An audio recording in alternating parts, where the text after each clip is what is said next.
you tell a story that some people are familiar with, probably most people are not familiar with. Some people just call this the Great Smithsonian Cover-Up. Tell me about that. Well, first of all, the Smithsonian was basically founded by a man named Smithson, obviously where you get the name Smithsonian, and he hired a gentleman named Powell, for instance, who was a pretty well-known expedition leader. Lake Powell is named after him, but he became the curator. He suffered from a thing called isolationism. He wouldn't allow the thought that there were other civilizations and or people that had the ability to, number one, travel by ship. He thought that everybody grew up in an isolated area, and, you know, some people call that isolationism. Some people call it uniformitarianism, but that's as opposed to diffusionism, where everybody went everywhere. Mm-hmm. And I think it's important to remind people that the Smithsonian, from its very beginning, had the official party line that was pretty much established by Powell. And he would not allow any conflicting evidence, although I do quote in there, there's one quote of his that basically says, I can't account for this stuff outside of, you know, a more advanced civilization and culture having generated it. In other words, he denies everything until the very end, and then he says, but I can't account for it. Everyone is familiar with the classic scene in the Raiders of the Lost Ark, where obviously at the end, you know, after the Nazis and after the retaking of the Ark, and it's put into a crate and it's being taken down this massive, huge warehouse on a forklift and just placed in some indiscriminate spot in the warehouse out of the eyes of everyone to see. The reason the giant bones. Now, here's the bottom. Here is I would say the definitive statement. The reason the Smithsonian does not allow the truth to come out on this is because giants would indicate that the biblical narrative is accurate and would totally undermine Darwinian evolution. Okay, and if you know the history of anthropology, there are times when the anthropologists believe that the Piltdown Man and some of the Peking Man and all these anthropological supposed species that existed, you know, they had the jawbone of something and they built a whole mythological creature around it. Well, if they can believe a lie then and perpetuate that lie and then only grudgingly admit it was false, what makes us think that they're telling the truth about anything? Good example. We're now seeing NASA. There was never water on the moon. Now there's once water on the moon. Mm-hmm. There was never water on Mars, yet they're finding there was water on Mars, you know. We're seeing all these hints, and you and I have talked about it, the alien agenda. Here's what's key. In every area that you and I have investigated or will investigate, wherever there's a military base, Tom, wherever there's a Catholic presence heavy, those are mystical, and there are also electromagnetic contact points, like Sedona. Good night. They consider that one of the most important vortexes or power centers between dimensions in the world.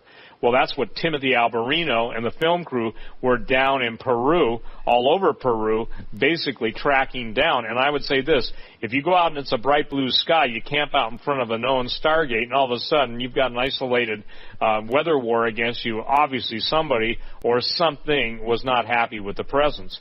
I won't say it's a supernatural thing, but it's certainly an unusual thing, and even the natives couldn't figure that one out. And this is so timely and so important. It's almost amazing that everyone should take to heart the fact that we talk about something almost instantly. The news wires and magazines will carry stories. It's almost like God in His mercy allows us to be giving keys of understanding to His people, especially those who have, ears to hear and eyes to see. So this is pretty much the culmination of everything I've been writing about for 30 years. It's in our face. It's no longer future. When I first wrote Genetic Armageddon, it was, 10 years into the future. Now, this is right in our lap, and it's going to be a pretty sobering wake-up call to your listeners to find out just exactly how, as a human being, the elite plan for their demise. In essence, there's a robot in your future, and it's a replacement for them or for you. Homo Satanicus. Because the entire... That's a fact.